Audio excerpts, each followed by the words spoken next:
Alors, ce matin, je me suis glissé à Paris lors de la rencontre des chefs d'État et de gouvernement, et je peux vous dire qu'ils sont aussi perplexes que vous, puisqu'il y a des nouvelles qui arrivent de la Maison-Blanche qui sont vraies le matin, mais qui sont plus vraies le soir. Donc, ils sont aussi effectivement interrogatifs que vous. Voilà, bon, on va faire comme eux. On va se poser plus de questions que d'apporter des certitudes concernant les sujets que l'on aborde. Bon, soyons sérieux. Donc, notre cours, c'est le dernier de l'année. Vous vous rendez compte qu'on a quand même passé beaucoup de temps, plus que je ne l'aurais souhaité, mais ça c'est l'actualité qui l'a nécessité, me semble-t-il, sur les questions de défense et de sécurité pour notre continent européen. Et il y a d'autres sujets, bien sûr, qu'on aurait aimé ensemble aborder. Je pense en particulier à des thèmes comme le livre vert, les questions en particulier qui touchent aux politiques environnementales dans l'Europe, qui sont un peu le parent pauvre actuellement, au moins dans l'actualité. Bon, ça veut dire qu'il y a des cours, et bien qu'on pourra, si vous en êtes d'accord, bien sûr, peut-être envisager pour l'an prochain, qui nous feront un peu changer de champ et de sujet, qu'on puisse s'oxygéner avec d'autres thèmes. Voilà, donc ça, c'est pour dire que je regrette cette focalisation, mais en même temps, c'est vrai qu'on a vécu historiquement une année un peu exceptionnelle, c'est le moins qu'on puisse dire. On va découper notre temps d'aujourd'hui en 3 parties. Une partie, vous savez, on fait généralement commence par un ou plusieurs points d'actualité. Le premier point d'actualité, comme ça a été annoncé sur le site de l'UTL, on va faire un point sur nos voisins et amis britanniques et dire un point sur le Royaume-Uni. Alors vous allez dire, mais le Royaume-Uni, il est plus dans l'Europe, moins dans l'Union européenne. Peut-être que c'est précisément ce qui est intéressant de voir ce qui est en train de se passer avec nos voisins d'outre-Manche. On ne commentera pas la défaite pour un point à Twickenham, non, ça on va laisser de côté, c'est autre chose. Bon, ensuite on reprendra le cours proprement dit, avec effectivement des points qu'on abordera, mais comme il y en a un certain nombre que j'avais commencé déjà à rédiger il y a quelque temps, je me rends compte qu'ils sont déjà, pour certains, quelque peu obsolètes. Donc le conseil que j'aurais envie de vous donner, par les temps qui courent, prenez pas trop de notes, parce que c'est des papiers que vous serez probablement conduit à mettre assez vite à la poubelle, parce que demain n'est pas comme hier, c'est certain. Bon. Et puis le dernier point, peut-être, on va quand même coller à l'aujourd'hui, donc une dernière partie. On va essayer de se focaliser sur ce mois de mars 2025, qui est peut-être la partie la plus importante de ce que j'ai envie d'aborder avec vous. Voilà, 3 parties qu'on va donc vivre ensemble.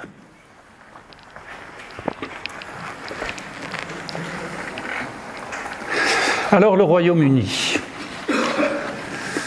Bon, on a connu avec la mission qui avait été confiée à l'époque par la Commission à par le Conseil à Monsieur Barnier, un long feuilleton, un long périple, et vous savez donc que depuis plusieurs années, ça s'était terminé après pas mal d'années de négociations, ce long feuilleton du Brexit, que le Royaume-Uni ne fait plus partie de l'Europe.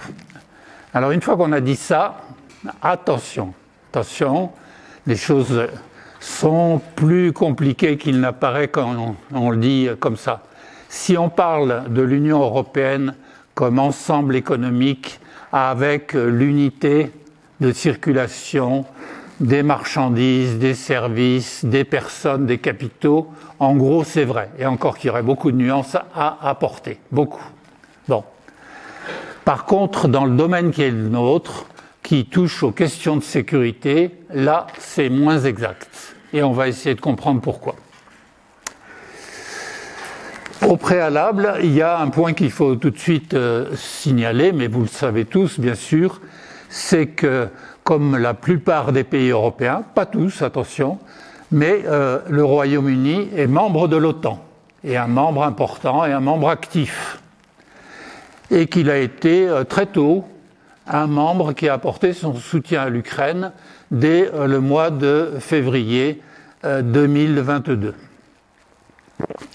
Donc, vous voyez la photo de départ, les premières lignes, membre de l'OTAN, membre actif, et, je le redis à nouveau, le Brexit, encore une fois, n'a pas écarté le Royaume-Uni des rencontres européennes qui concernent les questions de défense et de sécurité. Ça peut vous sembler un peu troublant, mais c'est ainsi. Un certain nombre de rencontres sur ces thèmes-là, où le Royaume-Uni continuait à y participer pour ces thèmes-là, aussi bien sur des questions d'armement que sur d'autres thèmes. Il y a un point aussi qui est intéressant à pointer. Vous allez me dire, ça n'a pas forcément un lien direct avec la question. À mon sens, si. Si, c'est que l'actuel gouvernement du Royaume-Uni, c'est un gouvernement travailliste. Ça change des années qui sont déroulées auparavant de gouvernements conservateurs, dont, c'est pas peut-être très gentil, il y en a qui vont rouspéter dans la salle, mais ces gouvernements conservateurs, on ne peut pas dire qu'ils vont laisser un souvenir impérissable dans l'histoire. Enfin, je ne pense pas. Bon, je vois quelques mines qui se renfrognent, mais c'est pas grave. Et que là, on a un gouvernement qui, et en particulier quand on lit la presse britannique, qui gagne en crédibilité. Ça semble évident, qui gagne en crédibilité. Et le point qui nous intéresse davantage, qui est effectivement beaucoup plus présent sur la scène européenne. Autrement dit, le Royaume-Uni qui est une île, oui, elle l'est, mais avec un lien qui est beaucoup plus fort qu'il n'y a ne serait-ce qu'un an ou 18 mois. On observe, alors vous allez penser que c'est un peu anecdotique, je ne le pense pas personnellement, que le Royaume-Uni, on pourrait le dire aussi à propos de l'Allemagne, essayez de vous souvenir de cette fameuse conférence de Munich en février dernier, au cours de laquelle le vice-président américain, M. Vance, était intervenu. Et si vous regardez bien, pendant son discours, comme dans les alentours du discours, quand il a pris la parole, eh bien, il y a deux pays qui ont été particulièrement visés, en particulier par des fake news. C'est l'Allemagne, à propos de la partie qu'on pourrait appeler l'extrême droite allemande, et le Royaume-Uni. J'en prends une à titre d'exemple. Monsieur le vice-président américain s'autorisant à dire que les libertés fondamentales n'étaient pas respectées au Royaume-Uni, alors ça venait de nous, une nouvelle qui lui avait été colportée par un groupe de personnes, c'est leur droit d'avoir cette opinion, qui considèrent que l'avortement est une chose horrible. Bon, d'accord, dans tout pays européen, on a le droit de le penser, on a même le droit de le dire, mais la loi britannique, comme dans nos pays européens, par contre, met des limites lorsque ce type de comportement se traduit par des manifestations à la porte des établissements hospitaliers pour empêcher d'avoir recours à l'IVG pour les soignants ou pour les personnes qui veulent s'y rendre. Vous voyez que le propos pour dire que le Royaume-Uni était devenu un pays fondamentalement anti-liberté, c'était quand même un peu énorme. Bon, avec son flegme, monsieur le Premier ministre britannique s'est chargé de lui répondre. Le voilà, monsieur Keir Starmer. C'est un homme plutôt sage et flegmatique. On le regarde aussi bien dans la forme de ses propos que dans ses attitudes quand il communique, et qui, je crois, attire la sympathie non seulement des citoyens britanniques, mais alors que le Royaume-Uni avait perdu peut-être quelque peu en audience, en crédibilité et, je crois, on peut dire, en courant de sympathie à l'intérieur de l'Europe, il est en train, il y a eu quelques sondages qui ont été faits, de regagner des points à vive allure. Et je dirais que c'est une très bonne chose, parce que la présence des Britanniques dans un contexte difficile, eh bien, ne peut que servir l'Europe.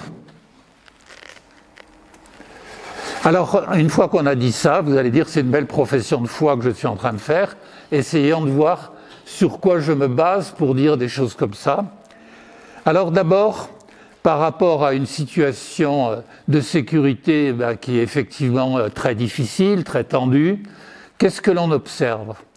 Eh bien, les annonces qui ont été faites devant la Chambre des communes par le Premier ministre, c'est une augmentation très significative pour les 3 prochaines années du budget militaire britannique, et on va atteindre, au terme de ces 3 ans, on serait probablement tout près de 3% du PIB britannique, qui est supérieur au nôtre, et donc on serait avec un ratio qui est très utilisé de nos jours, qui serait d'à peu près 3% du PIB britannique qui serait consacré à la défense, c'est-à-dire pas loin de 100 milliards de dollars. C'est nettement plus que ce que peut faire un pays comme le nôtre. Donc dès lors qu'on regarde les questions de défense en se posant la question quels sont les moyens que les pays peuvent mettre en place, bien on voit que le Royaume-Uni est un acteur majeur, un acteur clé. Je l'ai dit aussi au départ, avec l'Allemagne c'est légèrement plus, qui a été le premier dès le début du conflit en 2022, pour livrer des armes à l'Ukraine. Par rapport à l'Allemagne, il y a quelque chose qui a été plus efficace du côté du Royaume-Uni. Pourquoi?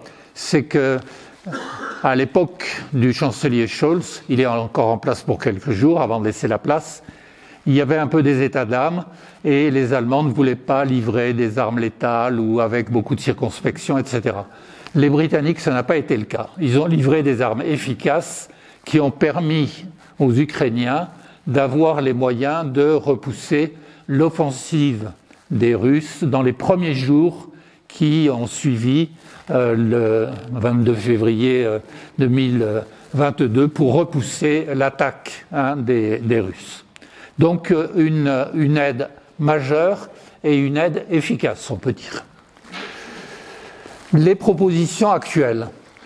Monsieur le Premier ministre britannique a été le premier à proposer, à peu près de manière concomitante, ils sont concertés très certainement entre eux avec notre président, une présence militaire en Ukraine, alors pas une présence militaire active sur le front, mais pour faire respecter le cessez-le-feu.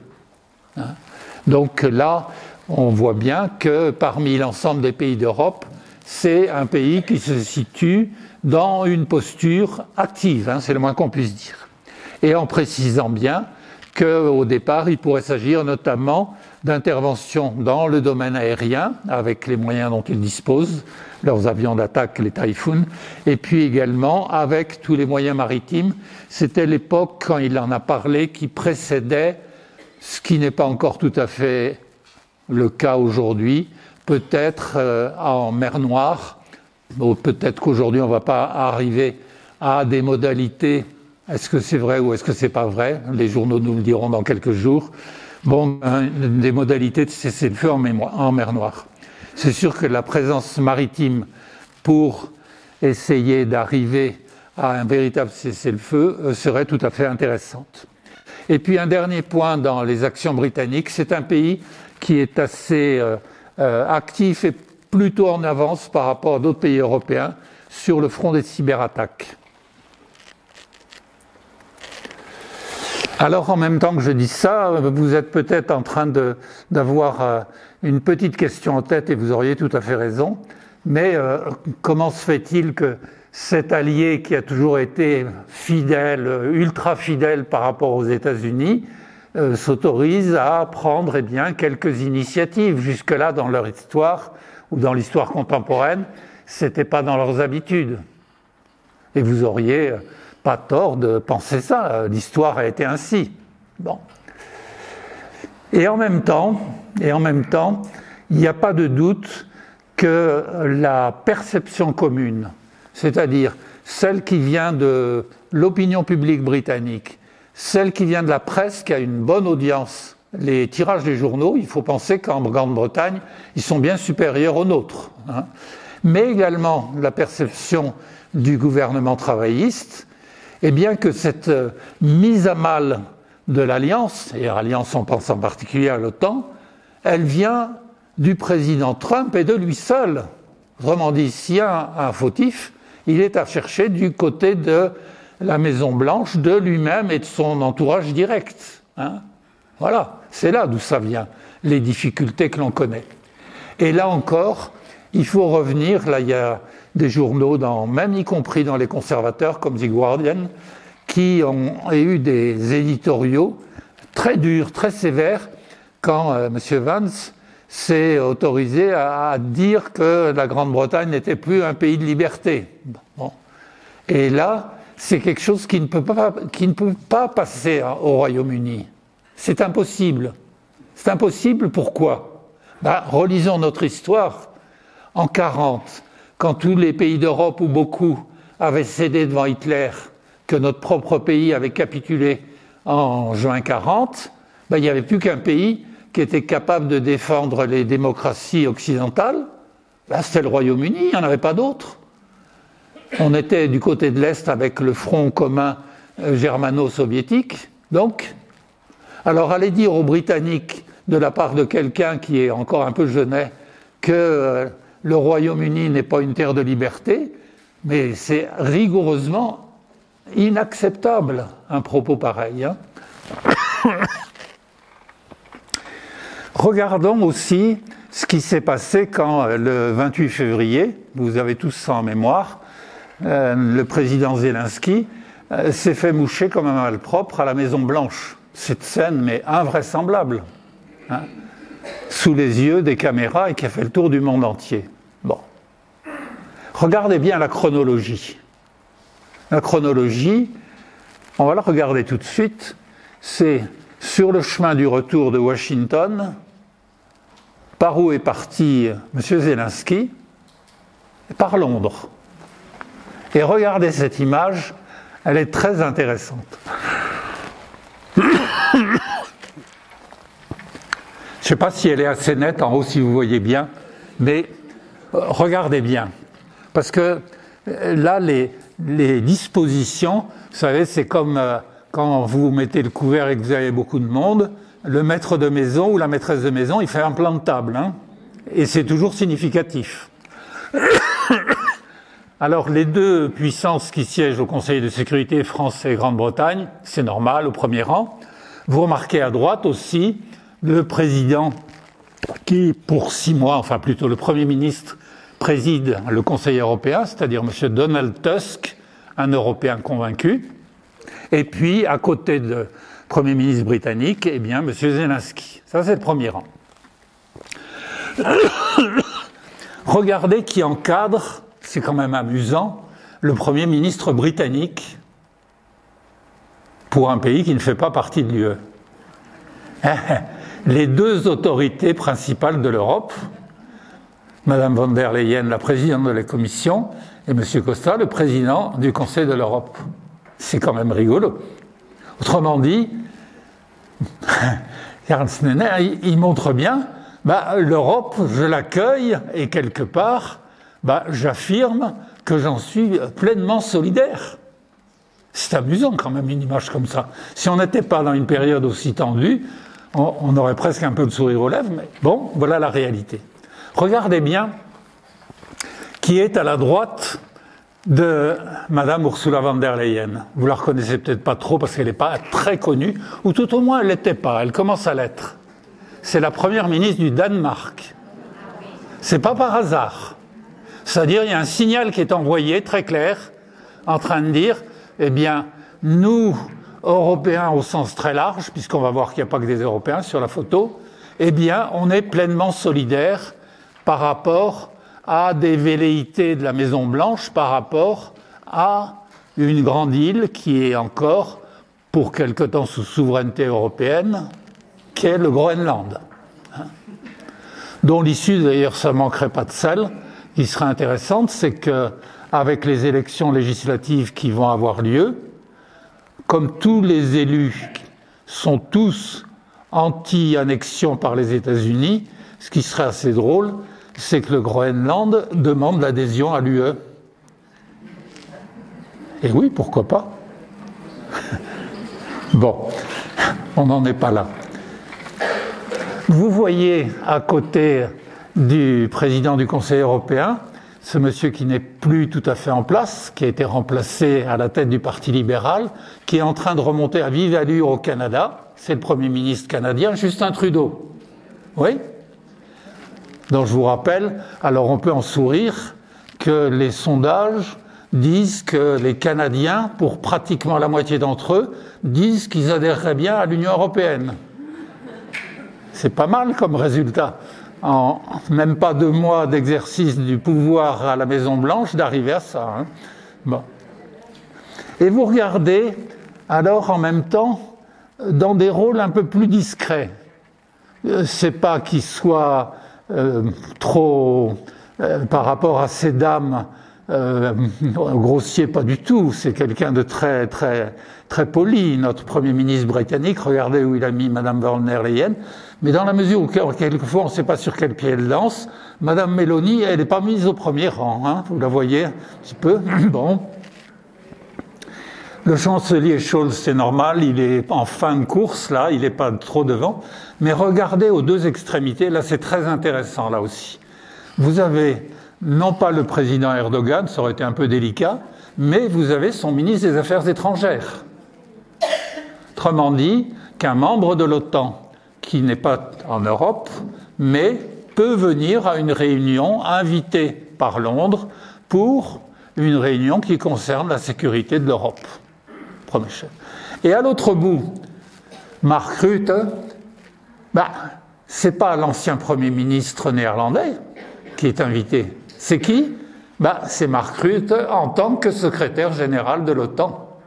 Manière de dire, à cette réunion primordiale pour le devenir de la sécurité en Europe, l'OTAN est présent. Principale autorité actuelle de l'OTAN.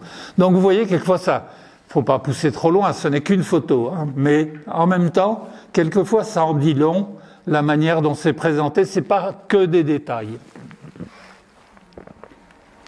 Alors, en même temps, et j'en termine là, sur ce petit avant-propos, le Royaume-Uni ne cherchera pas à altérer les liens avec les USA, c'est pas leur style. Hein. Il cherchera pas, mais en même temps, il cerne bien que sa sécurité passe par une dimension européenne, ça c'est vrai. Et en même temps, comme ils sont assez habiles, hein, bon, j'ai dit beaucoup de bien d'eux, de temps en temps, il faut mettre des nuances, hein, il vaut mieux.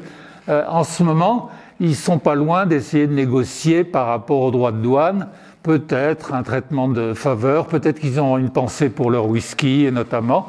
Bon, voilà, hein, les hommes sont ce qu'ils sont. Alors,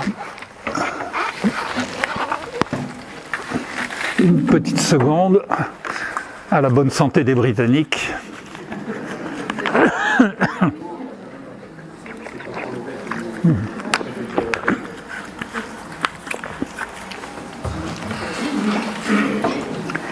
Alors on reprend notre cours là où on l'avait laissé et où je vous avais dit, écoutez, prenez pas trop de cours parce qu'il y a beaucoup de notes, parce qu'il y a beaucoup de choses qui vont changer. Hein.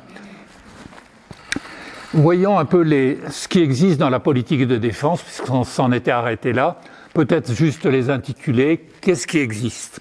En se souvenant que la défense, c'est essentiellement du domaine régalien, c'est-à-dire que c'est chaque État en Europe qui a sa politique de défense, et ce qui relève du niveau européen, c'est relativement limité. Alors, qu'est-ce qu'on a de commun à l'Europe ? Premier point, c'est la boussole stratégique. C'est intéressant comme terme. Une boussole, c'est pour vous indiquer le nord, c'est-à-dire une direction. Bon. C'est un document qui avait commencé à être élaboré en 2021, qui n'est pas trop épais pour un document européen. Vous voyez, 47 pages. Si vous êtes habitué à ce qui sort de Bruxelles, vous pouvez considérer que c'est vraiment minime. Bon. La date est intéressante dans sa version définitive, 21 mars 2022. Vous voyez, il n'y a même pas un mois après l'intervention russe en Ukraine. Enfin, pardon, pas l'intervention, l'agression russe en Ukraine. Il faut utiliser les mots qui conviennent. Alors, ce qui est intéressant, c'est de voir le sous-titre. Il s'agit d'avoir un document d'orientation Pour quelle finalité? Protéger les citoyens européens, leurs valeurs et leurs intérêts en contribuant à la paix et à la sécurité internationale. On retrouve les fondements de notre Europe. Il n'y a pas de doute. C'est un travail, puisqu'il s'agit de stratégie, sur l'analyse des menaces. Toutes les menaces, d'où qu'elles viennent.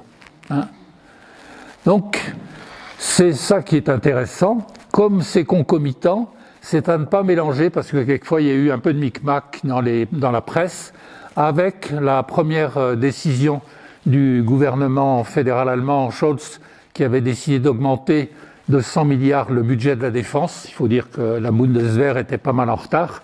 Non, là on parle de la boussole stratégique, c'est pas la même chose que l'augmentation du budget allemand de la défense. Alors, c'est axé autour de 4 impératifs. Ce qui est assez intéressant, c'est la forme, on ne va pas faire un cours de français, mais c'est la forme grammaticale. Alors vous allez dire, qu'est-ce qu'il veut dire? La forme grammaticale, c'est, regardez bien, la forme des verbes. C'est ce que dans le jargon des profs de français, on appelle ça des verbes actifs. Agir, assurer, investir, travailler. C'est pas neutre. En plus, dans le vocabulaire de Bruxelles, c'est pas toujours l'habitude. Oui, ça c'est intéressant. Bon, alors après, les domaines, ils sont vite périmés, c'est pas la peine de les citer tous, les coopérations entre États membres, etc. La critique principale, parce qu'il y en a une, c'est que on a voulu bien faire et on a voulu un peu trop tout lister. Et quand on veut tout lister, on fait pas bien les choses. Quand on veut mettre des priorités, il faut pas qu'il y en ait des dizaines, sinon c'est plus des priorités. Donc, il n'y a pas, si vous voulez, une hiérarchie qui aurait été nécessaire. Les moyens. Alors, des moyens en matière de politique européenne, ils sont limités puisqu'encore une fois, les budgets, ça relève essentiellement des États. Tous les budgets des États additionnés, pour que vous voyez tout de suite l'écart énorme, c'est plus de 300 milliards d'euros. Donc vous voyez, le Fonds européen de défense, c'est en valeur absolue, c'est pas négligeable, mais par rapport à tous les budgets de défense de tous les États réunis, j'allais dire c'est peanuts, ou presque, 8 milliards d'euros. Ceci étant, c'est intéressant d'avoir quand même un premier pas vers un budget européen en matière de défense. Quel est son but? Son but, c'est de soutenir la recherche et notamment en matière de technologie et d'équipements communs. Ce qu'on appelle avoir une meilleure interopérabilité, c'est-à-dire d'éviter la dispersion très grande qu'il y a entre tous les équipements de toutes les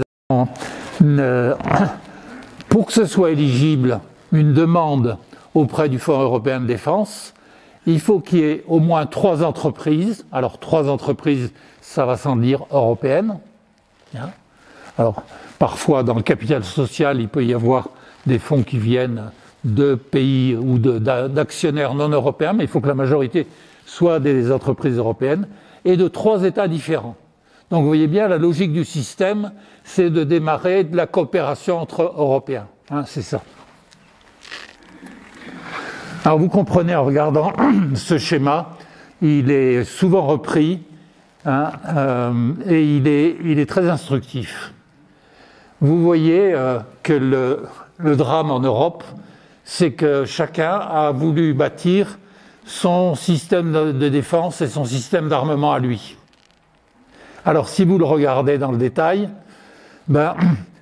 pour un domaine d'armement important comme les chars, aux États-Unis, ils ont un modèle, c'est le char Abrams, qui décline avec quelques variantes.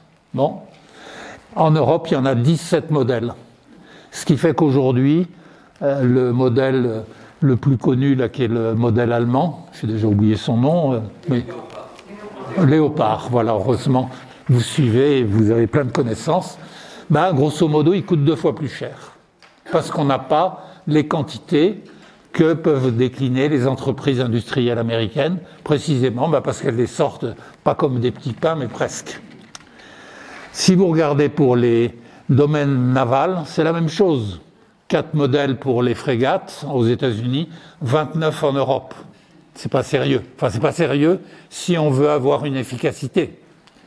Et si vous regardez du côté des avions de chasse, vous en avez 6 aux États-Unis, ce qui leur semble d'ailleurs déjà trop, et vous en avez 20 en Europe. Et dans les avions européens, en plus, vous savez fort bien que beaucoup, plus de la moitié, qui sont en réalité des avions de chasse américains, dont les Européens, vous le savez ça aussi, n'ont pas la totale maîtrise. Voilà. Donc, vous voyez, dans l'idée qui est en cours, c'est d'ailleurs d'arriver à une meilleure coopération et pour les armements du futur, d'avoir une homogénéité des systèmes, c'est quelque chose de nécessaire. Ceci étant, dès qu'on a 2 industriels européens l'un en face de l'autre, ah oui, mais surtout pas, si je suis monsieur Dassault, je ne vais pas laisser mes secrets de fabrication à un autre fabricant européen. Bien sûr, on peut le comprendre, mais du coup, les choses avancent plutôt lentement.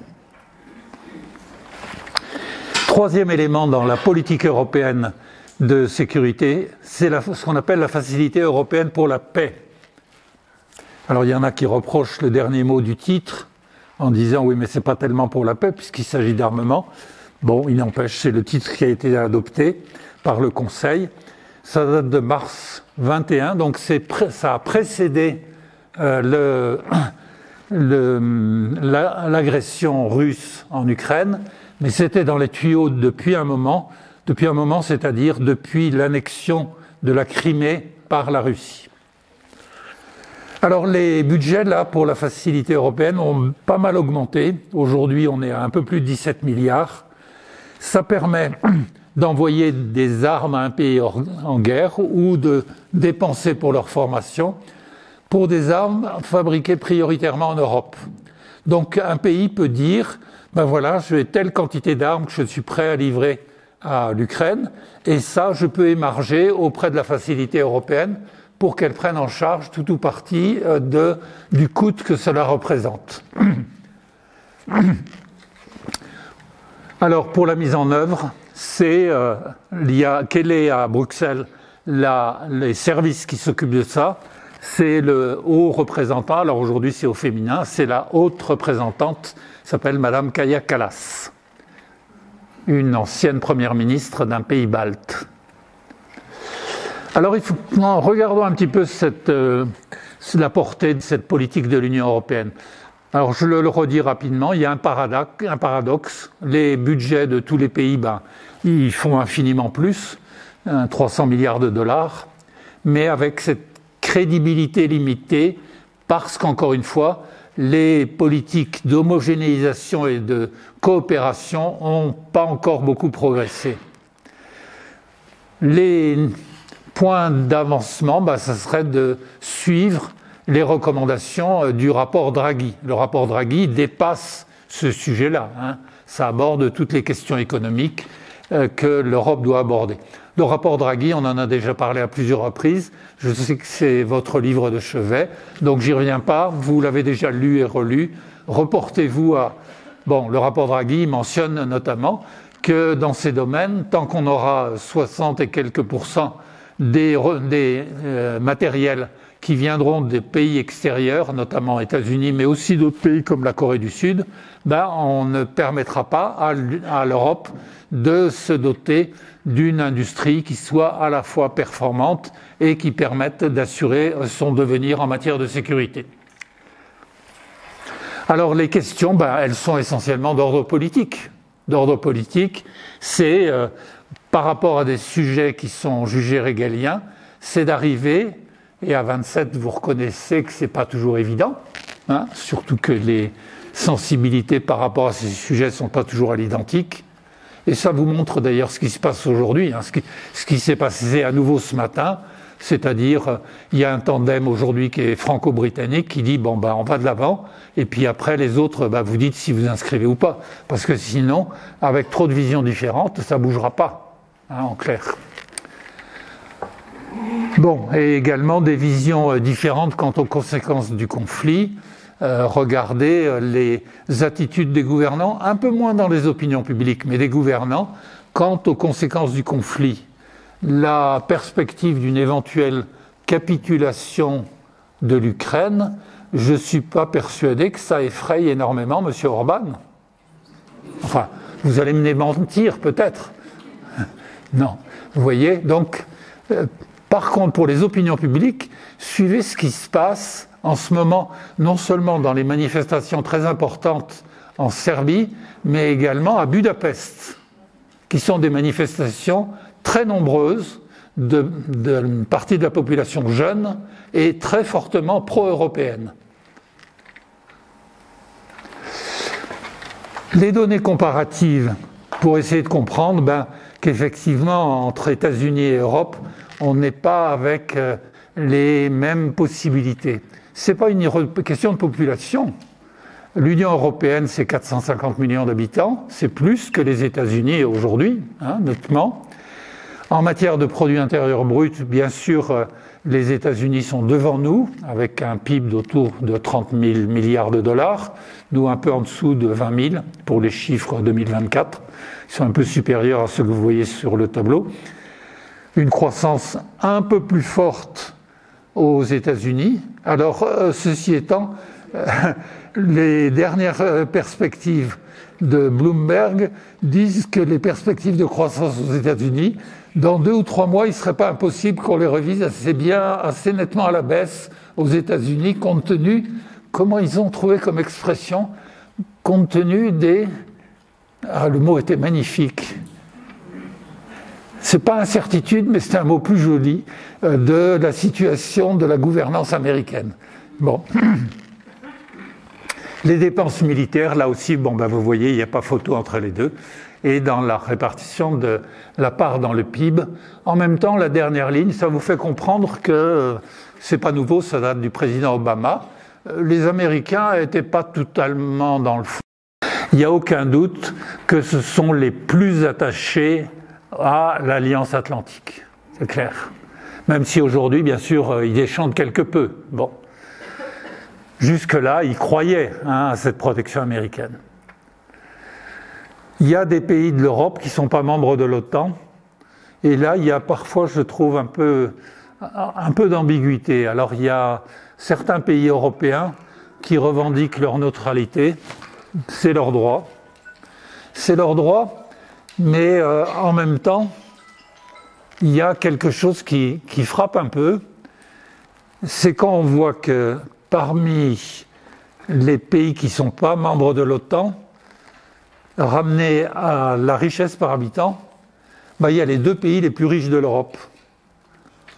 Pratiquement l'Irlande et l'Autriche, qui n'est peut-être pas le deuxième, mais qui n'est pas loin non plus. C'est-à-dire, en clair, qui ne dépensent pas un rond pour la sécurité à travers l'OTAN. Bon, quelque part, ça fait un peu le passager clandestin, quoi. Armez-vous, moi je suis tranquille.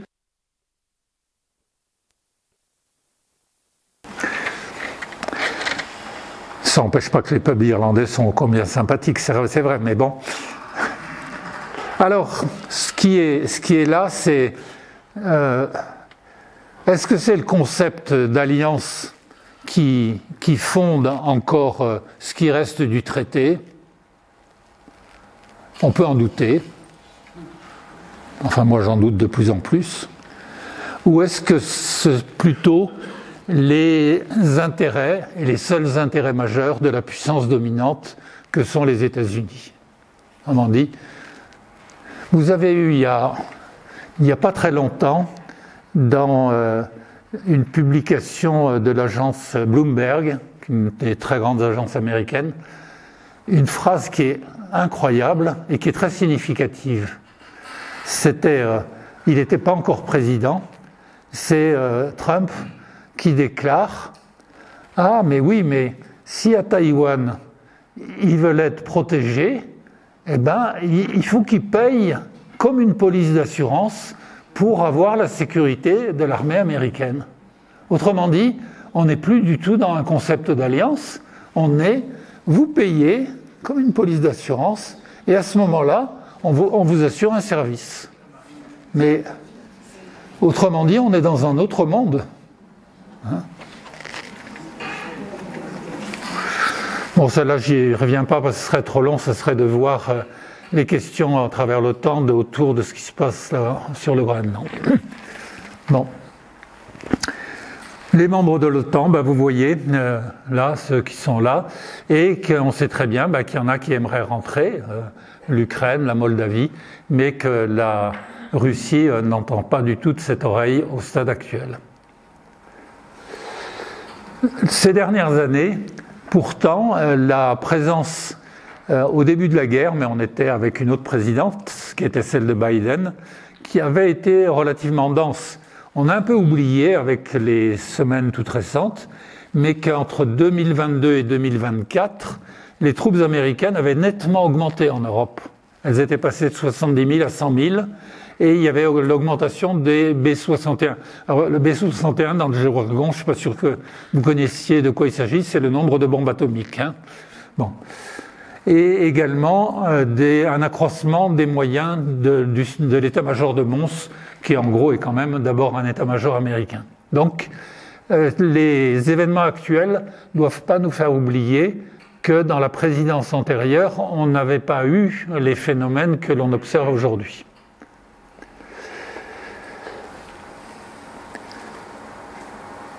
Bon, la panoplie des interventions ah oui, il faut que je pense au médecin qui nous suit, des interventions des États-Unis, ça se manifeste à travers des formes de pression qui sont très, très variées. Bon, alors un temps ça avait été il y a longtemps 2%, puis ensuite ça avait été 3 ou 3,5%, maintenant c'est 5% que vous devez dépenser. Les 5% d'ailleurs, que dans un monde très incertain, on pourrait s'imaginer que ce n'est pas totalement absurde, peut-être, mais en fait, la seule légitimité pour la Maison-Blanche, les 5%, c'est pour acheter du matériel américain, bien sûr. Bien sûr. C'est au profit de leur économie de défense, c'est clair. Il y a d'autres armes qui sont utilisées, qui sont les armes économiques. Elles sont utilisées tellement à tort et à travers qu'on ne sait pas si ceux qui vont en subir le plus les conséquences, ce n'est pas les consommateurs américains, mais ça c'est un autre sujet. Alors est-ce qu'on ne va pas finalement, avec ces événements chaotiques, il n'y a pas d'autre terme, troublants, vers une défense européenne plus crédible? Eh bien, on peut quand même un peu le penser, en tous les cas, à une relation peut-être plus équilibrée qui va sortir l'Europe de la trop grande dépendance qu'elle connaissait. Bon, autrement dit, j'ai résumé en 2 phrases en italique, s'en remettre seulement à l'OTAN, ça c'est derrière nous, c'est clair. Même avec un changement de président dans 3 ans et demi, ça, il ne faut pas s'imaginer qu'on reviendra au monde d'avant. Affirmer plus d'autonomie stratégique, ça, jusque-là, il n'y avait guère que la France. Bon, maintenant, le Royaume-Uni qui embarque bien là-dessus. Le nouveau chancelier allemand, oui. Eh bien, ça, c'est une nécessité. Et puis, il y a un point qui devra progresser, c'est les rapports entre le Conseil et la Commission pour avoir des prises de décision qui soient davantage autonomes. Je prends une citation qui est celle du secrétaire général de l'OTAN. La photo est un peu de travers. Je crois qu'il dit les choses de manière très résumée, mais essentielle. Il n'y a pas d'autre choix pour les Européens que d'accroître leurs efforts de défense sur un calendrier court. Alors court parce que pour l'Ukraine, il y a des impératifs proches pour représenter une attitude réellement dissuasive vis-à-vis du Kremlin. C'est le moyen pour contenir l'évolution des menaces.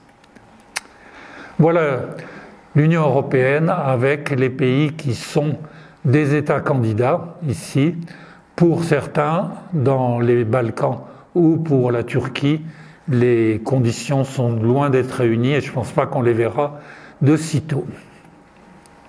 Alors, la dernière partie que je voudrais aborder avec vous, eh bien, c'est la situation où nous sommes, en mars 2025.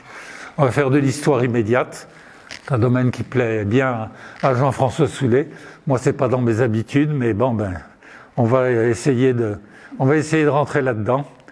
Et puis, en essayant de mettre beaucoup de points d'interrogation, parce que on est dans un monde qui nous surprend et qui n'a pas fini de nous surprendre. Bon, on est dans une situation inédite, ça c'est une lapalissade de dire ça. Et tous les repères qu'on avait, eh bien, en particulier concernant le lien transatlantique de défense, eh bien, je ne dis pas qu'il faut les oublier totalement, mais pour une bonne part, oui. Regardez la citation du chancelier Friedrich Merz, c'est celui qui va prendre la tête de l'Allemagne dans quelques jours. C'est un conservateur, et c'était, il y a ne serait-ce que 3 mois encore, plus atlantiste que lui en Allemagne, il n'y avait pas. Et regardez ce qu'il dit, c'était dans un propos au Bundestag, il y a pas plus d'une 3 semaines, un mois. Ma priorité absolue, lisons-le attentivement ensemble, parce que chaque mot compte. Ma priorité absolue sera de renforcer l'Europe le plus vite possible. Donc il n'y a pas à tergiverser. Le plus vite possible, de manière à ce que nous obtenions une véritable indépendance vis-à-vis des États-Unis. Incroyable. Incroyable, hein ? Quand on pense à l'itinéraire de cette personne, il n'est pas novice en politique. Il n'est pas novice. Et il continue, « Je n'aurais jamais cru devoir dire une chose pareille. » Au moins, il est honnête. Bon. Et il termine en disant, les Américains, enfin quand il dit les Américains, l'actuel gouvernement américain sont devenus indifférents au sort de l'Europe. Chaque mot compte dans cette phrase, elle est très importante, c'est la découverte d'une réalité qui fait mal quelque part. Pensez à ce qu'on avait vu avec, en 1961, le discours de Kennedy à Berlin. Qu'est-ce qu'il avait dit ? « Ich bin ein Berliner ». Là, on est au complet opposé. Complet opposé. Bon. Alors, tous ces propos, j'ai pris le plus emblématique, mais vous auriez pu en prendre d'autres, il n'y a pas de doute, ils nous stupéfient. Alors, chacun dans son fort intérieur, il n'aurait qu'une envie, c'est que la paix revienne le plus vite possible. Personne n'est accro à ce que la guerre se développe, bien sûr. Mais en même temps, comment gommer la menace et comment faire abstraction d'un système de défense qui n'est plus crédible. Alors voilà, on est devant cette réalité qu'on n'arrive pas bien à comprendre. Avec, si vous reprenez des phrases un tout petit peu plus anciennes que cette séquence horrible du 28 février quand Zelensky était à la Maison-Blanche, mais quelques jours avant, vous aviez quoi ? Les agressés d'hier deviennent les agresseurs. C'était Trump qui faisait reposer la faute de l'entrée en guerre en février 2022 sur l'Ukraine et non pas sur la Russie. Enfin, c'est une manière de tordre la vérité qui nous sidère, il n'y a pas d'autre terme. Il avait traité le président Zelensky de dictateur en disant il n'y a plus que 4% des Ukrainiens qui lui font confiance. Il n'est même plus élu. Bon. Et en même temps, vous avez vu toutes les tergiversations concernant les terres rares. Ce qui semblait, et ce qui semble encore aujourd'hui premier pour Donald Trump, c'est de se rembourser et le plus copieusement possible. Autrement dit, là où il y avait des liens d'amitié ou d'alliance, maintenant, chez ce président et son entourage, il est question de quoi ? Il est question de business. On est dans un drôle de monde quand même, Ouais.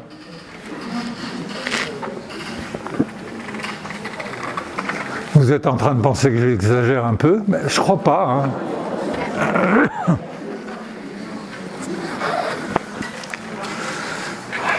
Alors résumons la nouvelle situation. Bon, c'est clair, Assumer la sécurité du continent européen, c'est plus une priorité pour le gouvernement américain, c'est clair.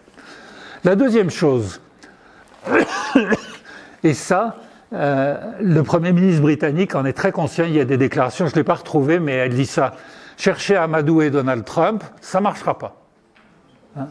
Il l'a dit d'ailleurs avec presque un humour britannique. Alors je demanderai à Bernard Hessou de retrouver dans la presse britannique, mais il y a un truc de lui où il l'a dit avec un brin d'humour que lui faire des cajoleries, ça ne sert à rien.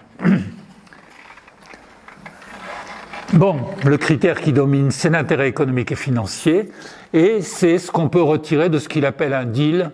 Quelquefois d'ailleurs, on se demande si le deal, y compris pour les Américains, est toujours bien fameux, mais bon. Il y a un point qui est important à comprendre aussi, en particulier, par rapport au premier mandat du président Trump. C'est qu'aujourd'hui, la haute administration américaine, qui avait joué un grand rôle pendant le premier mandat de Trump, la haute administration américaine n'a plus de réel pouvoir. Pendant son premier mandat, dans l'état-major, au Pentagone, à la Cour suprême, dans les ministères, il y avait des gens qui disaient « Oui, oui, monsieur le président, on comprend bien ce que vous voulez dire, on en reparle demain si vous voulez ». Puis comme le lendemain, il avait oublié, on passait à autre chose. Et ça, aujourd'hui, ça ne marche plus.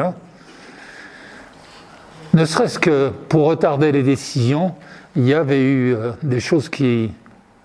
Il y avait quelqu'un qui était membre du cabinet, qu'il raconte dans un de ses bouquins, du cabinet Trump en première période, à qui le président dit « Ouh là là, nos moyens de défense en Corée du Sud, ça nous coûte un argent fou, il faut retirer tout ça. » Oui, monsieur le président, j'entends vos propos, ce que vous souhaitez, c'est faire des économies, oui.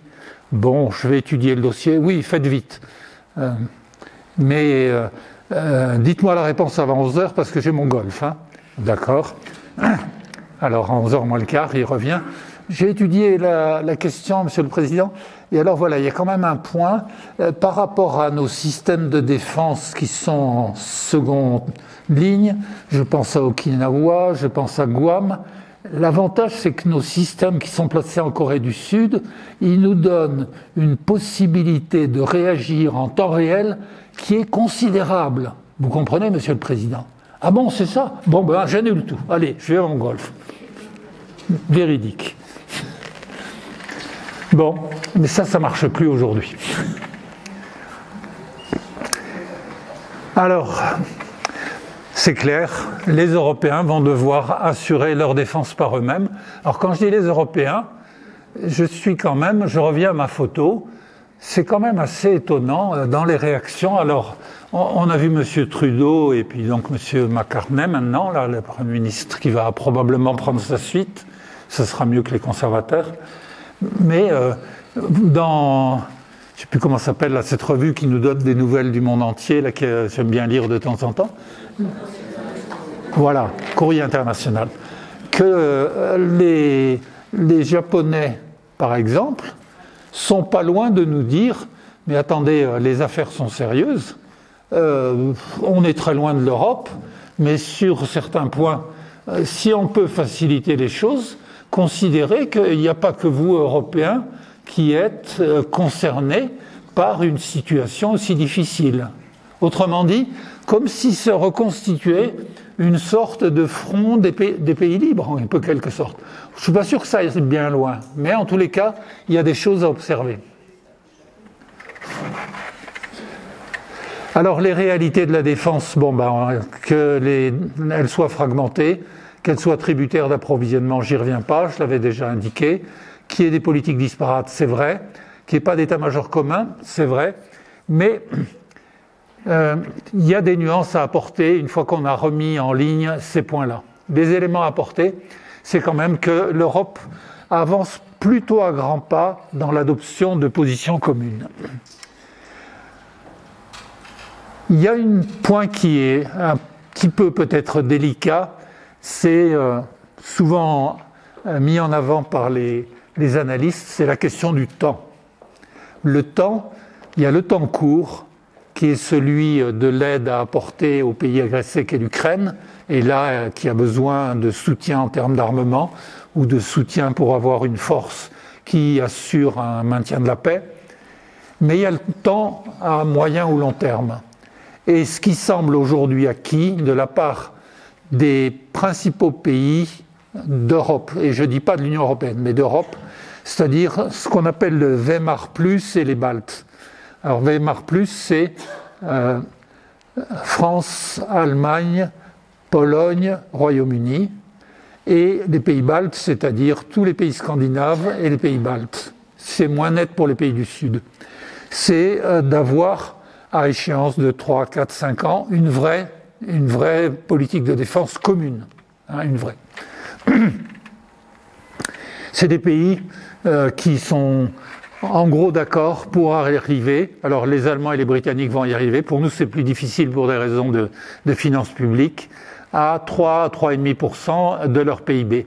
Ce qui veut dire qu'à un temps pas très lointain, peut-être 2027, on serait avec un budget de défense qui serait de l'ordre de 600 à 700 milliards de dollars. C'est-à-dire un budget, certes, pas avec la même efficience, parce que ça manquera encore un peu de coordination, qui n'est pas très loin du budget américain, qui est à 900 milliards.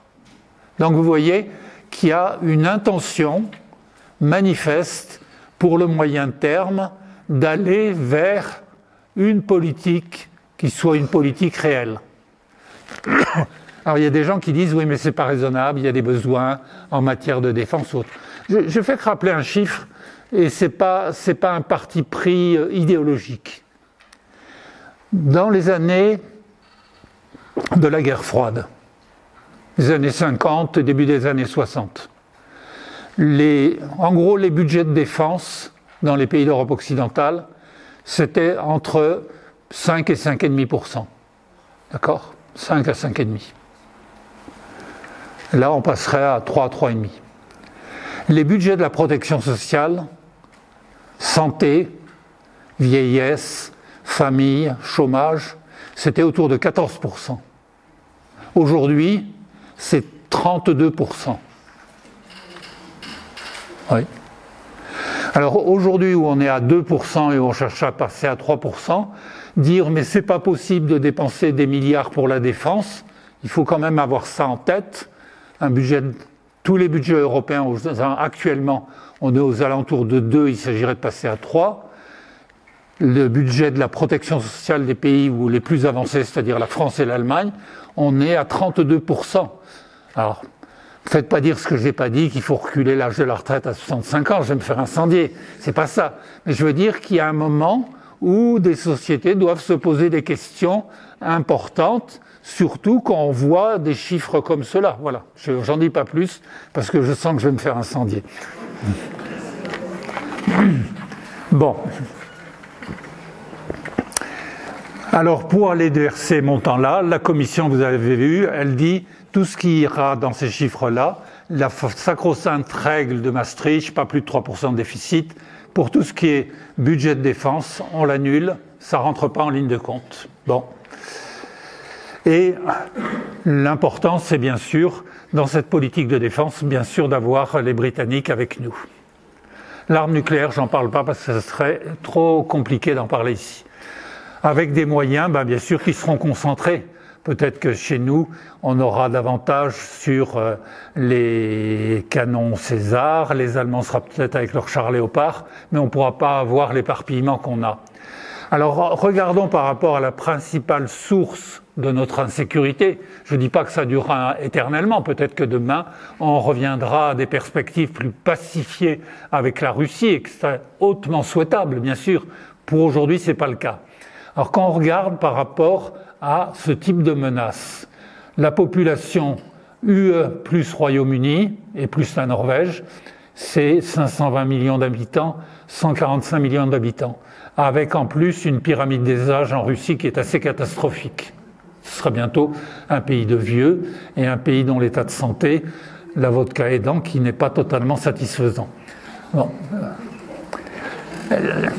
Le PIB. Le PIB, UE plus Royaume-Uni, qui a un PIB important, c'est 10 fois le PIB russe. C'est-à-dire, à la place d'un président russe raisonnable, est-ce qu'il y a lieu, même avec un nombre de têtes nucléaires considérable, de prolonger une tension ou un risque de conflit avec un ensemble, mais qui est 10 fois plus puissant économiquement parlant que lui? C'est ça la réalité. Bon, les dépenses militaires. Alors en Russie, c'est impossible avec leur système statistique de savoir les chiffres. Officiellement, ils disent qu'ils sont à 150 milliards de dollars. La réalité est probablement autour du double ou du triple. Pour l'Europe, on serait actuellement à 400 et prochainement autour de 600 à 700. Voilà. Bon. Alors, je termine pour dérider un peu. Bon, les situations d'aujourd'hui, vous savez que M. Poutine aime bien les tables longues, surtout depuis le Covid, où il a beaucoup d'appréhension. Il y a un conseiller qui rajoute, si c'est pas très lisible, je serais quand même plus tranquille avec une table un peu plus longue, avec le bouton rouge.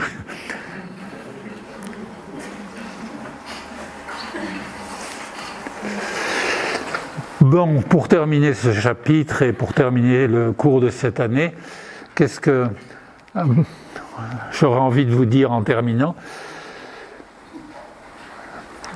C'est évident que l'Europe, dorénavant, elle doit compter sur elle-même, c'est clair.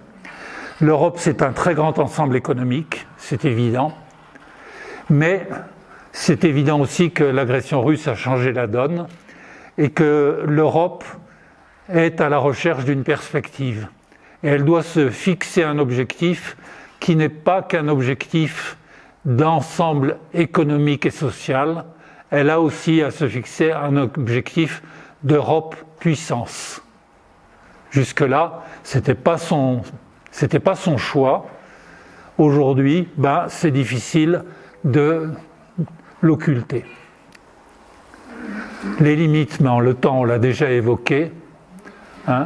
Pour l'Ukraine, est-ce que c'est trop tard ou trop peu? J'espère que non. Ce qui reste à définir, ça sera, avec les Ukrainiens, ça sera une pensée stratégique. Bon, je ne reviens pas sur les taux, on les a déjà évoqués. Ce qui est assez intéressant, c'est du côté des opinions. Aujourd'hui, avec en particulier le grand projet, la Réarme Europe. Vous avez vu, on est aux alentours d'un projet qui pourrait aller jusqu'à 800 milliards d'euros, c'est des sommes importantes, c'est sûr. C'est la réaction des citoyens. Elle est très bonne en Europe orientale, vous n'êtes pas étonnés. Elle est bonne en Allemagne, elle est assez bonne chez nous, elle est plus mitigée dans des pays comme l'Italie ou le Portugal, pour faire un tableau. Je termine avec le calendrier de cette semaine qui va rester dans l'histoire.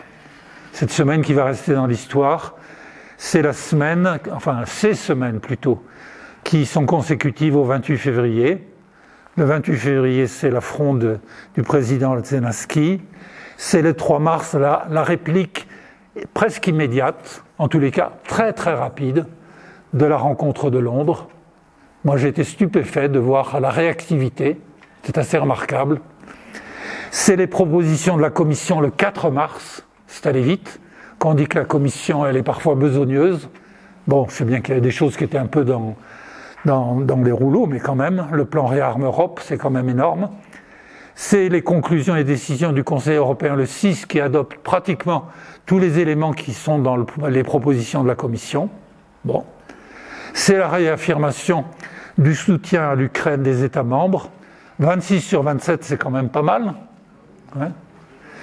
C'est marrant parce que dans la presse, vous avez eu souvent des titres sur « La Hongrie refuse de soutenir l'Ukraine ». Ouais. Moi, je préfère qu'en titre, il y a 26 sur 27 qui sont pour. C'est quand même la réalité objective, c'est quand même celle-là.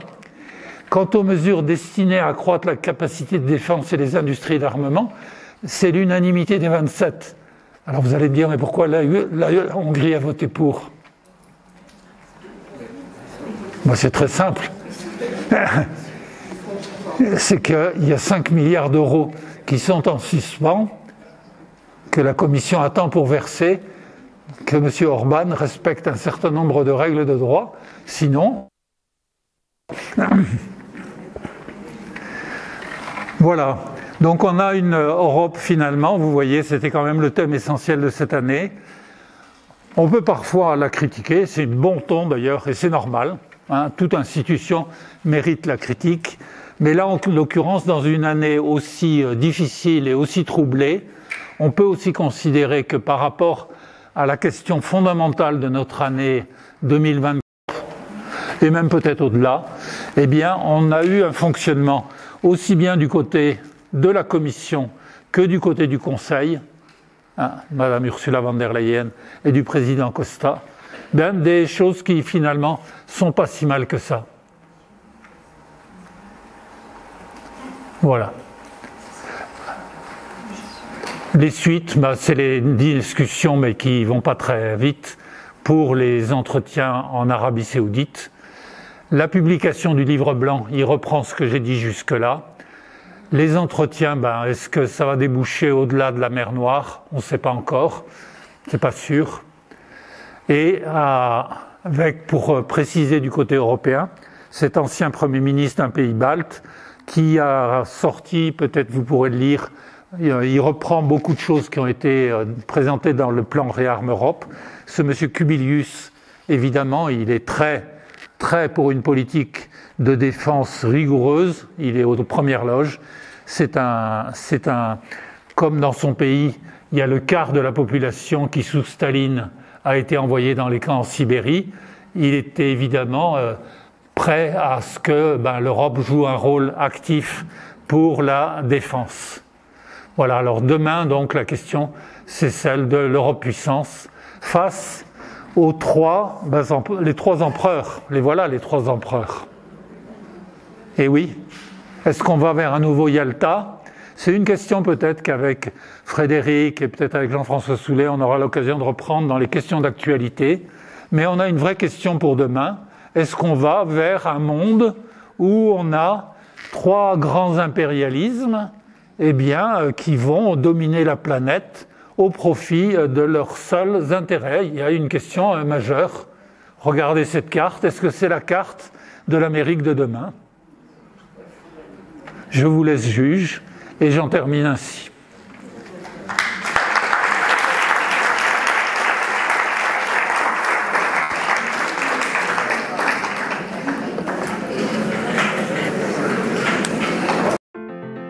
Si cette vidéo vous a plu, vous pouvez nous rejoindre à l'Université du temps libre de Tarbes et de Bigorre à l'adresse utl-tb.info. Vous pouvez aussi nous encourager en cliquant sur le pouce vers le haut. Les commentaires de soutien sont également les bienvenus. Et n'oubliez pas, si ce n'est déjà fait, de vous abonner. Merci et à bientôt.